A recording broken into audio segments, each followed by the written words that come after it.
আজ বানাবো চাল কুমড়োর ঘন্ট। এই সময় বাজারে প্রচুর পরিমাণে চাল কুমড়ো পাওয়া যাচ্ছে। তো চলো দেখি, শুরু করি। প্রথমে আমি সর্ষে তেলে 4টে ডালের বড়ি ভেজে তুলে রাখছি। এরপরে মাছের মাথাগুলোকে হালকা নুন হলুদ দিয়ে ভেজে নেব। দিয়ে দিয়েছি একটা পাতলা রুই মাছের পেটি, সেটাও এর সাথে ভেজে নেব। মাছের মাথাগুলো আমার ভালো করে ভাজা হয়ে গেছে, দেখো সব তুলে রেখে নিচ্ছি।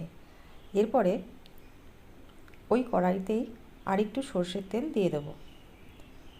এরপরে দিয়ে দিচ্ছি মেথি আর রাঁধুনি ফোড়ন, তেজপাতা ও কাঁচা লঙ্কা দিয়ে দিলাম।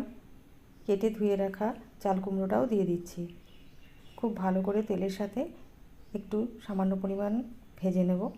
দিয়ে দিলাম প্রয়োজন মতো হলুদটা দিয়েও খুব ভালো করে মিশিয়ে নিচ্ছি। হলুদটা দিয়ে খুব ভালো করে মেশানোর পরে কিছুক্ষণ পরেই দেখবে যে জল বেরোতে শুরু করেছে। অনেকটা জল বেরিয়েছে, এই জলেই চাল কুমড়োটা সেদ্ধ হয়ে যাবে। আমি আর এক্সট্রা জল দেবো না, এই জলটাই আমি এর মধ্যে টানিয়ে নেব। কিছুক্ষণ সময় দিয়ে এটাকে কষাতে হবে। দেখেছো জলটা পুরোটাই টেনে নিয়েছে। এরপরে আমি এর মধ্যে দিয়ে দেবো 1 চামচ ভাজা জিরের গুঁড়ো।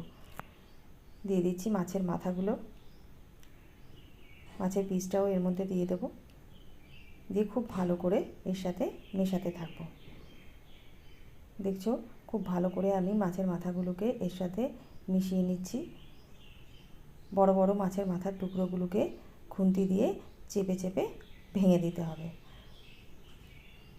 যাতে চাল কুমড়োর সাথে সমস্ত মাছের মাথাটা মিশে যায়। এরপর দিয়ে দেবো প্রয়োজন মতো নুন। আমি একেবারেই নুনটা দিয়ে দিচ্ছি, আর সেকেন্ড টাইম নুন দেবো না। এবার খুব ভালো করে মিশিয়ে নিচ্ছি নুনটাকে চাল কুমড়োর সাথে। খুব ভালো করে মেশানো হয়ে গেছে। মাছের মাথাগুলোও আমি ভালো করে মিশিয়ে নিয়েছি।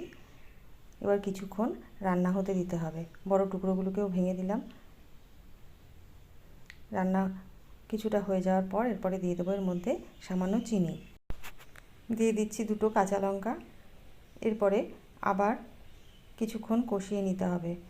চাল কুমড়োটা যত কষানো হবে তত এটা টেস্ট হবে। এরপরে দিয়ে দিচ্ছি রাঁধুনি, আমি খোলায় ভেজে রেখেছিলাম শুকনো খোলাতে, সেটাই দিয়ে দিলাম। এবার দিয়ে দেবো ধনেপাতা কুচি। ধনেপাতাটা আমি 2বার দেবো, এখন একবার দিয়ে দিচ্ছি। এবার কিছুক্ষণ মেশাবো এটাকে, এটা ফ্লেভারের জন্য আমি দিলাম। এরপরে দিয়ে দিচ্ছি ভেজে রাখা বড়িগুলো। সমস্ত বড়িগুলোকে আমি টুকরো টুকরো করে নিচ্ছি এবং দিয়ে দিলাম। এরপরে ভালো করে ধনেপাতা আর বড়িটাকে চাল কুমড়োর সাথে মিশিয়ে নিচ্ছি। দেখতে পাচ্ছ খুব সুন্দর করে মিশে এসেছে, চাল কুমড়োটা কড়াইয়ের থেকে উঠে আসছে। খুব ভালো মতন কষানো হয়ে গেছে, জলটাও সমস্ত টেনে নিয়েছে।